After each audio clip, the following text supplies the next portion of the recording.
Well, we are officially 2 games in to the NBA Finals. 1-1.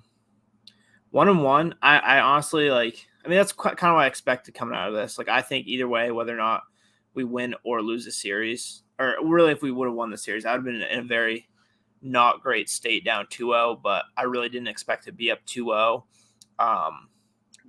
Playing 2 games in Golden State, so I was pretty happy with the 1-1 split there.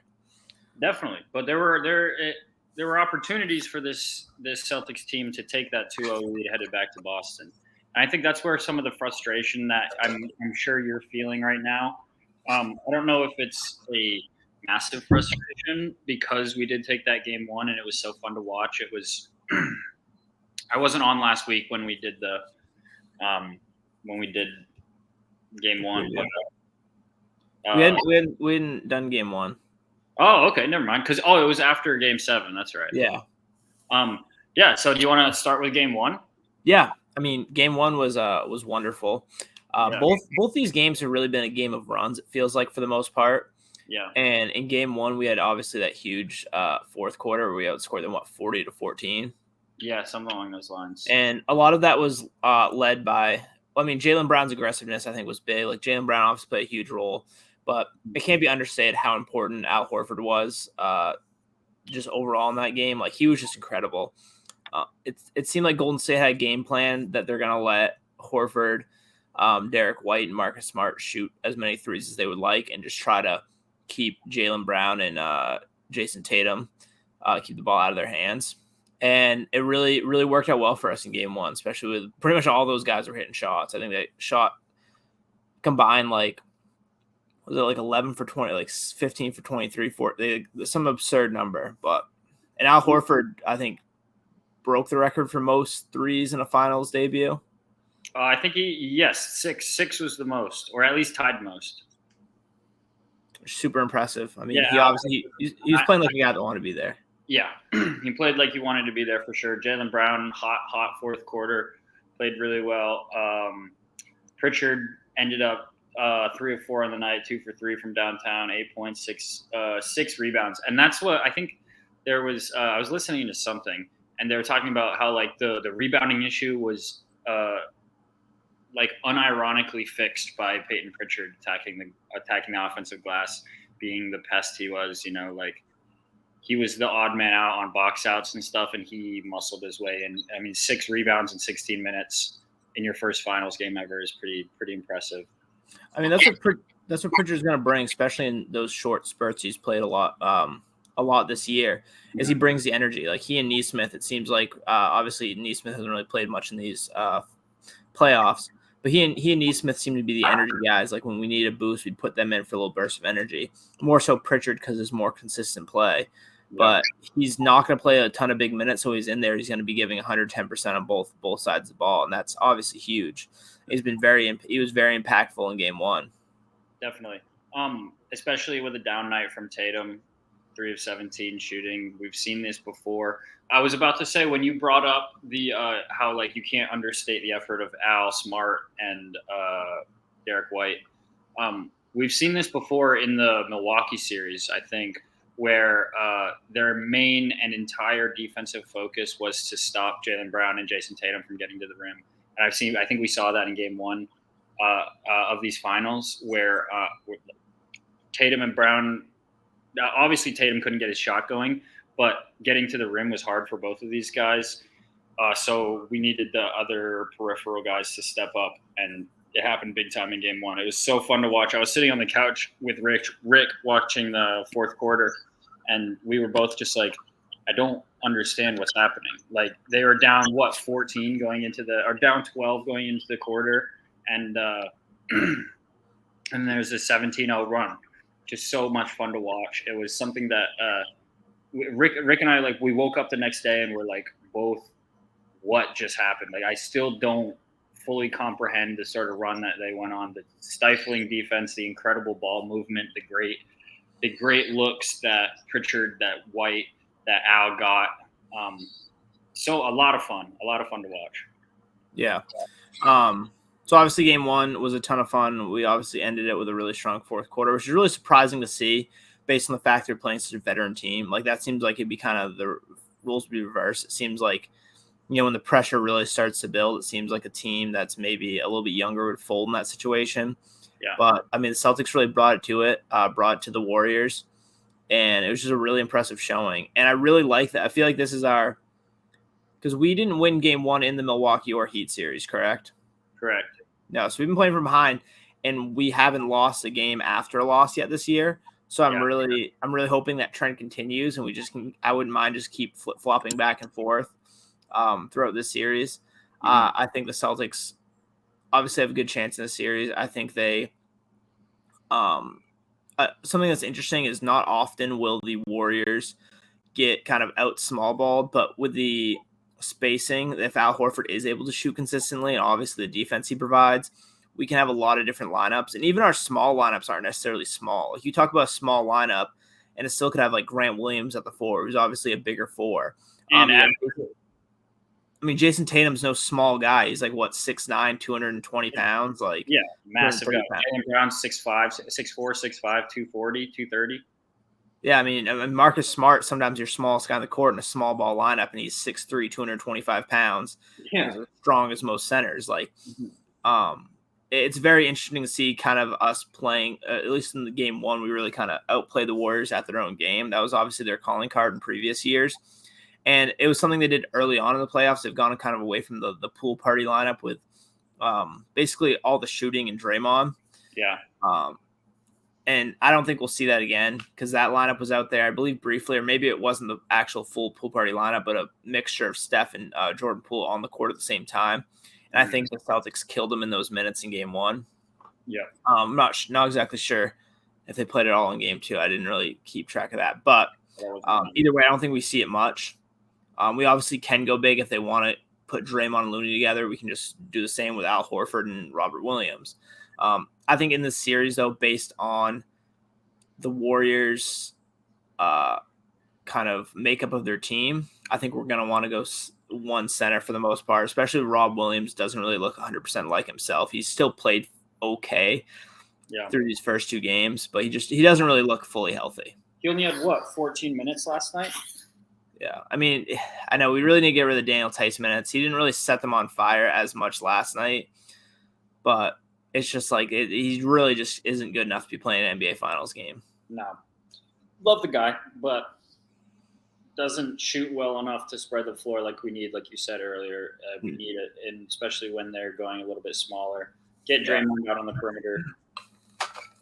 And the way that the Warriors are able to kind of run everything around on screens, like they just create so much chaos.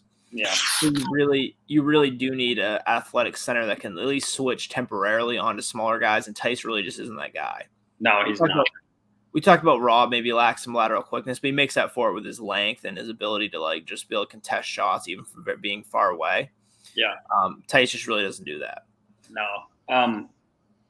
But overall, really fun game 1. Tice only took 1 shot in game 1. That's what I'm looking at. But Grant will. Something I'd like to point out as we transition to talking about game 2. Grant Williams 0 for 2 in game 1, and I don't believe he scored in game 2.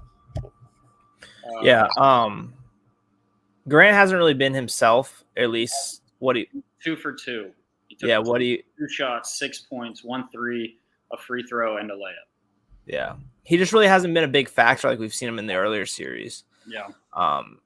I wonder if he maybe will still have a Grant game in him, but he really hasn't been huge. He really hasn't looked like too great. Where he really excelled in the earlier series was in situations where he can guard kind of a bigger forward, and like he played tough defense on those. Like obviously Giannis, Kevin Durant, he played so great against. Even Jimmy Butler's a guy that's going to be like physical with a lot of smaller guys, so he's someone you can switch on to. Yeah. The problem with the Warriors is most of their scoring is done at the guard position. Yeah. So it's like there's not really like a need for him as much as there has been earlier series. Right. We haven't seen him like going up against a more physical, bigger wing. Yeah. Because I mean, Draymond's not doing any scoring whatsoever. No. So like there's not really as much for need for Grant. And Grant is not and Kevon Looney is not the threat that Giannis is, that Kevin Durant is, that any of these people. And just a different type of player. Like obviously a much more inside player. Like Kevon Looney's not handling the ball. Like that's what makes Grant so good is he can guard those bigger guys along the perimeter and be physical with them inside, but he's quick enough to stay with them and quick enough to switch a little bit. Yeah. We just haven't really. It's the matchups haven't really favored Grant too much because none of those bigger wings are really going to do a whole lot of damage on the Celtics or against the Celtics. Sorry. Correct. So Grant has just his minutes haven't been really needed outside the fact that they are trying to play a little smaller, and the offense hasn't been there yet. So hoping for another showcasing of what he can do, but yeah, I'm hoping. I mean, I wouldn't mind us going real small in situations. I know the rebounding's obviously might be an issue, but like if we are gonna have to give up some more minutes to like kind of limit Robert Williams' playtime, I wouldn't mind just seeing those go straight to Grant. mm-hmm. Obviously, as the series goes on, I think we might need to rely on Al a little bit harder. Definitely. I just don't think we can continue giving Daniel Tice minutes in key games here. Another thing I want to point out, obviously, game 2, early on, it seemed like it was a real ref show. You had Tony Brothers was Zach there. Yeah, and that was just brutal. Like obviously, I'm not blaming the loss on the refs, but it was just like horrendous to watch, especially in the first half. Like all of our guys. Go ahead. Yeah, like all of our guys are in foul trouble. Like some of the foul calls just did not make any sense. The two I want to kind of point out was you obviously had the foul that Jaylen Brown had on Gary Payton, where Gary Payton just like thought he was going to get heavy contact with Jaylen Brown, and Jaylen Brown just like stopped and didn't defend him at all. Right. And he just like slipped and missed a wide open layup. Yeah. And they called that, and you see the replay and they don't even touch. And the other one was that should have been double technical. Like any other situation, I feel like that's double technical, but because they knew Draymond already had one tech earlier that game, they didn't give it to him, which was like very frustrating because that obviously would have had a huge impact on the game. Yeah, so I have 2 points on that. I think first of all, I think it's horseshit that Steve Javie was like, "Oh yeah, guys with technicals are treated much differently when they know that they could get ejected." Like he blatantly said that officials treat a player with a technical different when they can do that. So now he has the opportunity to just run his mouth, run over Grant Williams again. And second, yeah, so I completely forgot how that first technical happened. Like how was that a foul? It was a struck Grant. Yeah, he just got blown through. He got pushed from the baseline to the 3-point line, and then fell over, and got called for it off. Hey, Grant was like back to that entire time. Like Grant couldn't have fouled him if he tried. Yeah, had him in a Phil Nelson and threw him to the fucking free throw line. Yeah, that was stupid. But I think my second point on top of that was I think Draymond Green throughout the playoffs. What was it? I think who did they play in that first round? They played the Nuggets first round. The Nuggets, yeah. And so someone called a foul, and I remember very vividly there was a replay of him yelling at officials. He was like, "I was ejected from an NBA Finals game from that, suspended after." Like I think that him saying that and that clip getting that national broadcast that it did, him saying that about the officials, because they had been so bad, the NBA officials have been horrendous from the tip of these playoffs. And I think that them seeing that clip, him being so vocal in line with the podcast that he's doing it seems like every 2 days he's hopping on the sticks, talking shit, thinking he's some genius. But I think because of the how vocal it's been, I think that they're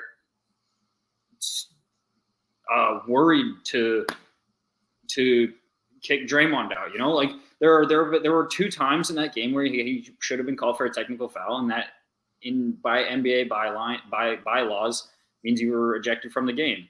Eject him. You can't. I don't know, but the Celtics didn't lose the game because of the refs. No. I mean, that was obviously early on, impacted a little bit, but at the same time, they had 18 turnovers, which I think 18-12 was the turnover battle. And I think the Warriors really capitalized on those turnovers. I believe they had an even bigger differential when you're talking about points off turnovers. Yeah, I think it was 33 points off those 18 turnovers. Yeah, and it's just not something you can do. Like, you just can't, a good team, you can't be turning the ball over like that. No, I mean, that's them scoring a bucket on every 2 turnovers, Yeah. So every other possession that you give away is a free possession for them, Yeah, and a lot of them were just real sloppy turnovers, which is just tough.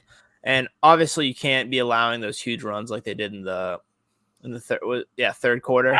Yeah, 5. Also in the third quarter, 5 turnovers, 4 made field goals. Yeah, it's tough luck. I think it was the Warriors went on a 25-2 run, and it's just too hard to recover from that. I was hoping going into halftime that the Celtics were able to kind of pull off that same magic they did in game 1, and that just wasn't the case. They really struggled for offense. Some of the guys, like we mentioned, that really had good game 1s. Derek White, I believe, had 17 points. I think him or Jaylen Brown. But it was on. Derek White had I think he had 12 points on 4 of 13 shooting. Yeah, I knew it wasn't very efficient. That was the kind of point I was going to bring up. Marcus Smart, I think, only had 2 points. Yeah, 2 points. I'm sorry. Yeah, Marcus Smart, and Al Horford had 2. Marcus Smart, Rob Williams, Al Horford, all with 2 points, and they ended a combined 3 of 11 shooting. Yeah. Jason Tatum outshot them by himself. Jaylen Brown outshot them by himself. Derek White outshot them by himself. Peyton Pritchard went 2 for 7. Yeah, I'm really hoping we get a Jason Tatum like kind of takeover game. He hasn't really been very effective. I mean, he had 26 last night. 28, but it wasn't on very good efficiency, which is like I hope to see him kind of be able to take over a game and like have 40 on like, I don't know, like near 50% shooting. Like, we know he's capable of. Threes last night. He just ended up not making any of like those turnarounds that he always makes, blown a couple layups. 8 of 19 shooting and 6 of 9 from 3. Yeah, I mean, it's not terrible by any means, but just you're hoping you get a little bit better performance out of your stars consistently, especially after the game 1. You think he maybe bounce back, right? I mean, but it's also hard to like. After game 1, you expected to bounce back. He's like, oh, he won't shoot 3 of 17 again. But after shooting 6 of 9 from 3, going 2 of 10 from 2-point field goal range is unacceptable. Like, taking, it seemed like a lot of those turnarounds were like fairly early in the shot clock and kind of forced. I know there's, I believe, a few, like he and Jaylen Brown both trying to take him on Draymond when they really didn't have a great shot, and they were just kind of like they had to like fade away hard while Draymond was like right in their face. Yeah. Yeah, I don't know. The offense just didn't seem nearly as smooth as it did. It never really got better. It pretty much got worse as the game went on. Mm-hmm. But fortunately, I think Ime throughout these playoffs has been really good at making adjustments game to game, especially after a loss. So I'm really excited. I'm hoping they come out, obviously, with the Boston crowd behind them. They haven't been like extremely good at home, but hopefully with the crowd behind them, hopefully they can come out and just put a smackdown in game 3 and get up to a 2-1 series lead. Yeah. Game 3 is Wednesday, correct? Yep. Nolan will be attending. Correct. Make sure. So hopefully he brings him some good luck. He's not with us today. He is I believe he's traveling back to Maine today. So I think he's on his way from the airport. Nice. Okay. So we'll get some live clips. Maybe he could go live for halftime. Yeah, we'll get him the socials. Yeah, get him on the socials. Go live at half and give a little update, pregame, halftime, postgame updates live. Yeah. All right, so tune into the Instagram page and we'll post it on Twitter too. Yeah. Speaking of that, I'm gonna definitely be dropping the pick. Do you see Rudy's pick? No. That's definitely gonna be the pick for the Instagram. Yeah. Picture, yeah. Yeah. So, does your series prediction change? I think what you said, Celtics in 5 or 6, didn't you? Mm-hmm. I was very hot on Celtics in 5, especially before. I think I said that before game 1, but it's probably going to go 7, and it's going to be in Oakland or in San Fran, and it's going to be ruckus. And I just hope that the Celtics have enough gas, Yeah. I do think like as the series wears on, like how physical the Celtics have been. Like they were saying, I think it was on Zach Lowe's podcast. They were saying, oh, I think it really favors the Warriors because they're experienced. They've made these deep runs before because they were able to have that rest in between the conference finals and the finals. Yeah. That was going to benefit them more. But I really just think like the way the Celtics have played, and it seems like the way the most teams have played against them, it seems like especially the guys that really focus in on defensively are just getting worn down throughout the series. Like you saw with Kevin Durant and Giannis, like by the end, like they just it just seemed like they didn't even want to like shoot the ball. They were just being so physical with them. More so KD than Giannis, but I'm hoping they can continue to do the same thing with Steph and Clay, just kind of wear them down, really make them work on both sides of the ball. Yeah, and I think you may be thinking of, pardon my take, too. Richard Jefferson was on this week. Maybe that was it. He was talking about how like the first half of the series would probably favor Boston because they have been so physical and it just like can keep the physicality up through it. Like it's just like a constant. It's not any rest off or anything like that. But as the series wears on, Richard Jefferson, at least one-time NBA champ, nothing to sneeze at. But he said that if it gets into the later games, Golden State probably has a little bit of a favor there. Yeah, which I mean I disagree with a little bit, but also I don't know. It's gonna be a little different than the series we've seen because it's like every 3 days now as opposed to every other day like we've seen the last couple rounds. Yeah. Enough time to get some training in there. Enough time to get into the athletic room. You know? Yeah, I'm hoping Rob just gets healthier and healthier each round. But I mean, you have on the other side too with Otto Porter Jr. coming back from injury. Andre Iguodala was out the other night. I think Andre Iguodala playing actually helps us, so I'm hoping he gets back soon. Agreed. Because I think Gary Payton brought a lot of physicality and a lot of like just great perimeter defense. So I'm kind of hoping Andre Iguodala comes back and they just put him back in the lineup because he didn't really look very good in game one. And I'm hoping they just continue to play him. He just continues to not play well. Him and Otto Porter shot like a combined 7 for 8 from 3. Yeah. Otto Porter was another one. I feel like I didn't see him a ton last night because he really got picked on by Jaylen Brown in game one. Yeah, he did. I don't really know his minutes. And obviously the minutes are skewed too because, I mean, pretty much after that, the game was pretty much over after the third. Yeah, Otto Porter played 15 minutes, took 1 3, hit it. Yeah. No, so I'm still saying I still think Celtics in 7. I still think they can do it, but I don't think it's gonna be any less than 7 games. Yeah. It's gonna be a battle. They've been fighting out these series. And if the Celtics are going to 7 games, it means the Warriors have to win 3 of them. So yeah, we'll keep it to 3. Keep it to 3 would be nice. Yeah, we took home court, right? They always say the series is gonna start till the home team loses. Well, the home team has lost already. Yep. So it's already a series. There's been a dogfight through 2 games. Yeah, and now coming back to the Garden and an opportunity to go up 3-1 with playing 2 games at home. All you have to do is win 2 games at home, and you're up. If they go 3-1, it's very tough to come back from that. Yeah. Although, I mean, the Warriors have allowed a 3-1 comeback in the past. That would be fucking poetic, wouldn't it? That would really suck. I would not be a fan of that. No, that would be really shitty. Anything else you have Celtics related? I'm trying to think Celtics-wise. Oh, I saw something that they were working out a kid from the 2016 NBA draft class. Let me see if I can find it on Twitter real quick. Celtics were? The Celtics were working out a former 2016 first-round pick, yes. I don't know. Also, it's kind of crazy. I heard the story about Matt Ryan, not the quarterback, the bench player for the Celtics. He's driving for Uber or something, right? Yeah, he was like Ubering and working at a cemetery part-time like last year. Now he's not playing the NBA Finals, but on a team in the NBA Finals. Which is kind of crazy story. Yeah. But I'm trying to any other NBA? Was it Rasheed Wallace or Ben Wallace? I think it was Rasheed. I think he just took an assistant coaching job with the Lakers to be under Darvin Ham. Yes, who is a new hire. Yeah, which I kind of like, which I kind of hate. I was hoping they'd just go some like old guy. Yeah, it doesn't seem very Lakerish. No, it doesn't seem very like LeBron-ish either. It seems like LeBron's just gonna like. That's what sucks is I feel like the guy's not gonna be able to actually coach because he's gonna have LeBron there unless the LeBron demands a trade, which very well might happen. That's what happened with Tyronn Lue too, right? Like new coach just got completely outmatched by Yeah, but they did have him, I believe, the year afterwards too, and they got off to just a horrendous start, and then they fired him. Mm-hmm. That was after the roster was completely depleted. Right. Other Celtics news: Juancho Hernan Gomez said that uh, the there were so many selfish players on the Celtics. He was unaware of what his role was on the team, and he lost his love for basketball playing in Boston. Yep. So they're in the NBA Finals now, and he's at home. What he's playing, wound up playing for the Utah Jazz. I think he's trying to. I think Adam Sandler movie, isn't it? Yeah, I think a lot of that might be. I was about to say. I think a lot of that might just be publicity for his new movie.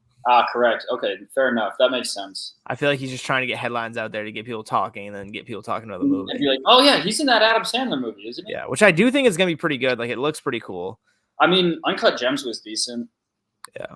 And I think Adam Sandler is sort of coming into the new part of his career. Should be fun. I'm pretty sure LeBron's a producer on it too. I think you're right. Yeah. A lot of big names, a lot of like actual celebrities in it too, right? Like I watched the trailer. Yeah, it looks like I'll probably see it when it comes out. Yeah, I'll probably watch it too. We can get a good look. We can get a review on here. Yeah, some non-Celtics related news. The Boys season 3 came out. Have you seen The Boys? I haven't. No, Rick started season 3. It's good. I know. He told me. Like, yeah, it's like obviously I'm a big fan of all the sci-fi stuff. If you've ever like pretty much listened to what I've watched for movies and shows, but I mean, it's basically if it's a realistic, like, if superheroes were real, where it's like, yeah, the superheroes are just like basically like superstar athlete, like dickhead billionaires. Like, that's basically how they act. Right. And just very, very cool, like very unique in its own, especially in a kind of an era where it seems like everything's like a comic book movie or like a superhero movie or superhero TV show. Like, they have a very unique spin on it, which I just think is very cool. It's very, very like very heavily like rated mature. Like, so I think it's very enjoyable. Nice. So if you have Amazon Prime, I'd check it out. Yeah, we got some good news shows coming out. Episode 3 of Kenobi just came out. Have you watched any of it? I've watched Kenobi. Yeah, I was like falling asleep watching it because I was like dead tired when I started it. But I watched the first. That's been pretty decent. I like that. I don't like it as much as The Mandalorian, but that's Miss Marvel comes out next week. I just finished the first part of the 4th season of Stranger Things too. Yeah, I haven't watched the first season on that. What else is coming out? Oh, have you seen Top Gun Maverick? Were you talking about seeing it? I haven't. Rick watched it. Yeah, I've heard it's good. I'm gonna watch that soon. This movie of the summer. Yeah, I might watch that one soon. Yeah. Miles Teller's taking over the internet there. Yeah. No, I don't think there's anything else basketball related. I'm probably missing something, but I didn't have anything. Nothing else NBA Celtics related. Embiid got surgery on his torn thumb. Yeah, I mean, yeah. It's news, but other basketball news. Oh, Quinn Snyder stepped down. Yeah, which I think Donovan Mitchell's unnerved was the word he used. Yeah, quote unquote. So I hope one of them gets traded. I just think that the Jazz are just unserious franchise. I don't think they were ever going to win anything anyways. No. I think they need to move on from one of he or Rudy. Rudy's got to go. Yeah. You can't trade Donovan Mitchell. No. Like, you can let him walk. You can let him walk when his contract's up. But you got to. That's tough though too, because then you're just like, you have to fill that hole, and like the contracts don't always work like contracts. Like, you have more money to re-sign guys than you do to sign free agents. Like, that's just how that works. So, and they don't really have any young guys to build around outside of him. Like, you have Jordan Clarkson, who's kind of young, but other than that, like, they're a very old team. Yeah. You said it best. They're an what did you say? What did you just call it? Unserious franchise.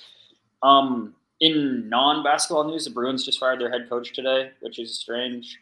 They did well this year, didn't they? Like, they played above expectations. Well, I mean, expectations with the Bruins roster as currently constructed was to play deep into the playoffs. They lost in Game 7 of Round 1, so I don't know. The guy didn't they lose to Carolina, who's like. They were a wagon, but they lost to another wagon in the second round. Yeah, I don't watch really hockey. I haven't really paid attention enough. I was like, so they lost to Carolina, and Carolina lost in Game 7 to the New York Rangers, who is now they're up to 2-1 on Tampa in the Eastern Finals. Well then, Another game should be tonight or tomorrow night. Game 4 should be tonight or tomorrow night. Yep. Just I don't know if we said. Yeah, we already said that. Game 7 or Game 3 on Wednesday. Yeah. I'm about a week away from summer vacations. I'm pretty excited about that. I know. My mom just had graduation. Yeah, that's exciting. Yeah. Well, if you don't have anything else, I think we can call that a wrap for episode 66. We're inching closer to the nicest episode. We got to do something fun for that. Yeah, I mean, it might be that would be. I think it could almost line up that'd be like the championship celebration episode, but I think that'd be like maybe one too short. It would be the week after. Yeah, we could just skip one. We could just we could just have no episode 68. That's how we could work around that. Or we could just do a mini episode, Nolan's. Yeah. There we go. We'll make episode 69 the championship. Banner 18. Okay. Well then, until next week. Let's see what we can do about getting Nolan live on Wednesday.